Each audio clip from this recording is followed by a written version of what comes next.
Pada hari Jumat tanggal 2 Februari 2023 pada pukul 15 waktu Indonesia bagian Barat, Pusat Kajian Hukum Agraria dan Sumber Daya Alam mengadakan acara diskusi publik yang bertemakan menagih janji Capres menegakkan keadilan agraria untuk kesejahteraan sosial yang bertempat di Cik 9 Jalan Cikini Raya, Jakarta Pusat. Sebagai narasumber dalam acara tersebut adalah pengamat agraria Chandra Aprianto, pengamat pangan dan pertanian Saiful Basri, dan pakar hukum agraria atau hukum pertanahan Aceh Teopeori. Bicara soal keadilan agraria pada era politik ini, saya kira ini saya belum dengar ya kawan-kawan yang lain membicarakan ini, karena ini sangat penting. Ya mungkin yang lainnya hanya kasak kusuk. Kenapa penting? Ini kita bicara soal agraria itu memang ini sesuatu yang sangat vital, karena kita bicara soal keadilan agraria. Republik ini berdiri itu karena soal keadilan agraria. Indonesia lahir karena isu ketimpangan penguasaan kepemilikan sumber-sumber agraria. Dunia masuk ke Nusantara ini juga karena kekayaan sumber daya alam, dalam bahasa pusat kajian hukum agraria dan sumber daya alam. Jadi kita dikenal itu karena kekayaan alam. Kemudian dan sampai sekarang bicara soal ketimpangan, bicara soal ketidakadilan masih berlangsung. Soal kepemilikan. Pertanyaannya adalah kenapa? Dan menurut saya sampai sekarang saya juga aneh, kok capres cawapres tiga pasangan calon ini juga belum bicara secara utuh soal keadilan agraria ini. Kenapa ini sampai sekarang masih berlangsung? Memang secara teoritik tadi reforma agraria adalah upaya untuk penataan ulang sumber-sumber agraria yang lebih adil dan bla bla bla segala macam, ada proses restrukturisasi sosial dan segala macam. Itu secara teoritik. Tapi kalau kemudian aktornya ini tidak juga mengalami restrukturisasi alam pikirnya, itu akan masih terjadi proses ini. Terbukti apa yang dilakukan selama 10 tahun belakangan ini, walaupun ada upaya-upaya untuk menghadirkan aturan-aturan pelaksanaan reforma agraria dan sumber daya alam yang lebih adil, baik aset maupun akses, tata kelola, tata laksana dan segala macam, itu secara lebih adil, tidak akan berjalan kalau upaya ini tidak dibarengi dengan restrukturisasi birokrasinya. Melihat kepada prihatin kami dari Pusat Kajian Hukum Agraria dan Sumber Daya Alam atau yang disingkat dengan PKHASA ini, maka kami melakukan suatu kajian bagaimana yang namanya sekarang ini melihat kepada menagih janji dari setiap paslon di dalam hal bagaimana mempercepat, meningkatkan dari kualitas pelaksanaan reforma agraria yang bersentuhan dengan kesejahteraan sosial. Oleh karena itu, saya dan kawan-kawan melihat, ya kita perlu untuk mendapatkan seorang pemimpin nasional yang tentunya progresif untuk dapat menyelesaikan isu-isu strategis ketimpangan di dalam melaksanakan reforma agraria yang tentu bersentuhan dengan kesejahteraan sosial.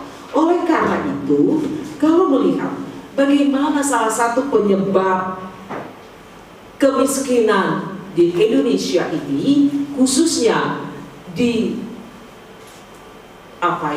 pedesaan, itu terjadi karena pertama, rendahnya akses rendahnya akses petani terhadap tanah. Dan yang kedua, catatan dari kami, belum optimalnya pendayagunaan sumber lahan sebagai sumber daya yang tentunya pertanian itu sangat lemah sekali.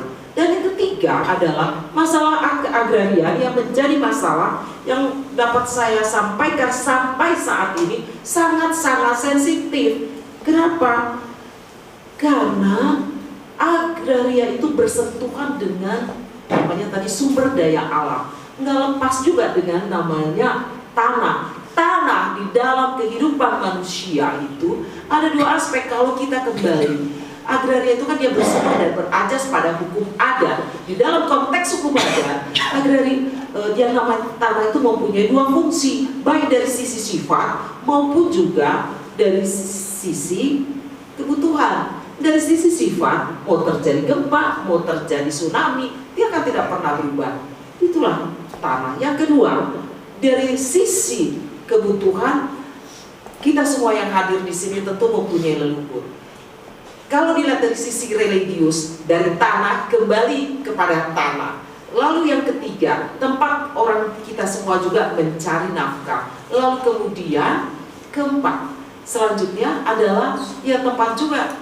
Pada saat kita dilahirkan juga ari-ari juga mau dibuang di laut ya Pak Chandra ya, mau ditaruh di tanah gitu ya, dikuburkan di tanah dan sebagainya, tetap itu memerlukan tanah. Sehingga saya melihatnya bahwa perlu nih untuk dilakukan yang namanya reforma agraria. Segala regulasi itu sudah ditayangkan. Tadi Pak Chandra sudah menyatakan keputusan Presiden tahun 2022 ya Pak ya, tentang reforma agraria 2021, 2022 dan 2023 itu berjalan sinergi.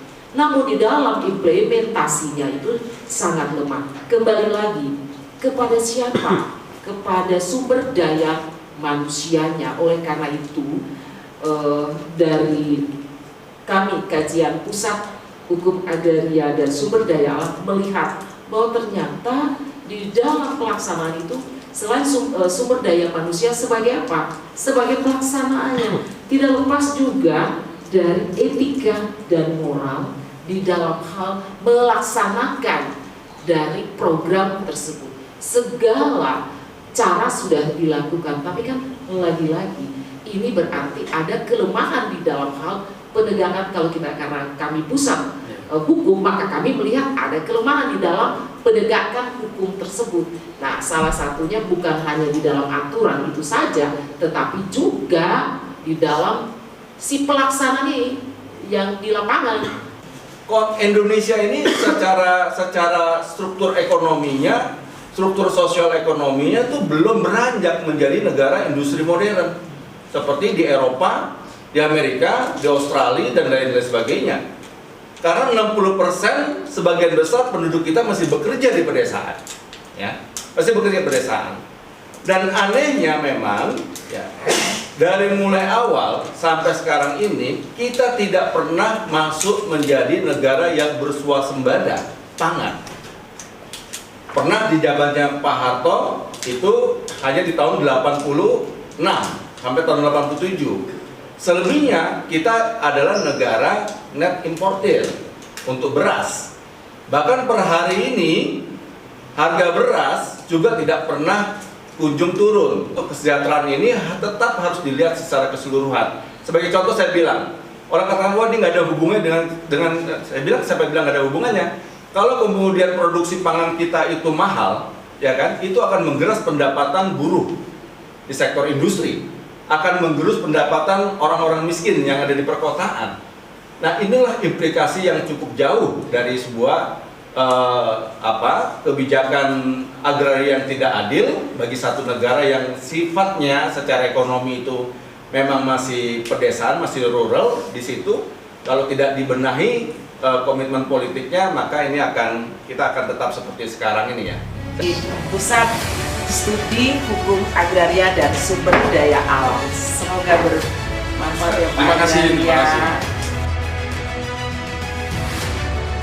Kami dari Pusat Studi Hukum Agraria dan Sumber Daya Alam, kami melihat bahwa terkait dengan dari cawapres ini yang kaitannya dengan kesejahteraan sosial menyangkut reforma agraria, mempunyai hubungan bahwa reforma agraria itu harus dijalankan karena penataan struktur dari penguasaan penggunaan tanah yang tentunya beririsan dengan kesejahteraan sosial, karena kembali lagi kepada pemaknaan daripada pasal 33 ayat 3 Undang-Undang 1945, yaitu memberikan kemakmuran sebesar-besarnya bagi rakyat. Disitulah ada sumber daya alam. Jadi persentuhannya di sini harus dilakukan tentunya kesejahteraan sosial ini dengan konsisten dan juga dilakukan secara utuh. Jadi melihat kepada kemakmuran dan kesejahteraan rakyat yang sentuhannya bisa lewat kepada pendidikan, bisa juga lewat kepada kesehatan, itu saling berhubungan satu dengan yang lain.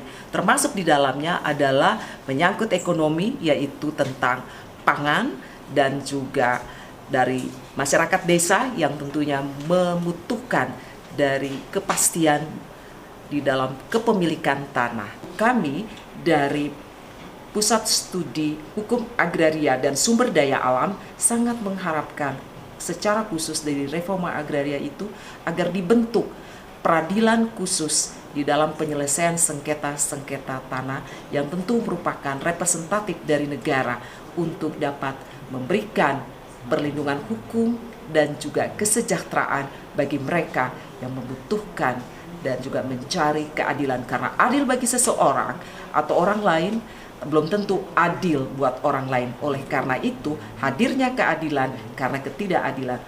Saya berharap para paslon yang terpilih, siapapun yang dipilih tentu adalah pilihan rakyat yang terbaik. Tentu harus melaksanakan sesuai dengan visi misi dengan kembali lagi kepada konstitusi yang dilaksanakannya dengan penuh, melihat tidak dipecah-pecahkan di dalam hal melaksanakan visi misi. Secara khusus di dalam reforma agraria ini melaksanakannya secara utuh untuk kesejahteraan dan keadilan bagi masyarakat. Karena disitulah ada prinsip kehati-hatian dan juga ada prinsip penghormatan kepada rakyat. Dalam hal ini saya bisa mengatakan masyarakat Indonesia, baik yang ada di kota-kota besar bahkan sampai kepada daerah-daerah yang terpencil yang ada di Indonesia, juga kepada paslon yang terpilih untuk kedepankan program-program yang ada. Ya, tentu rakyat akan melihat, menilai, memilih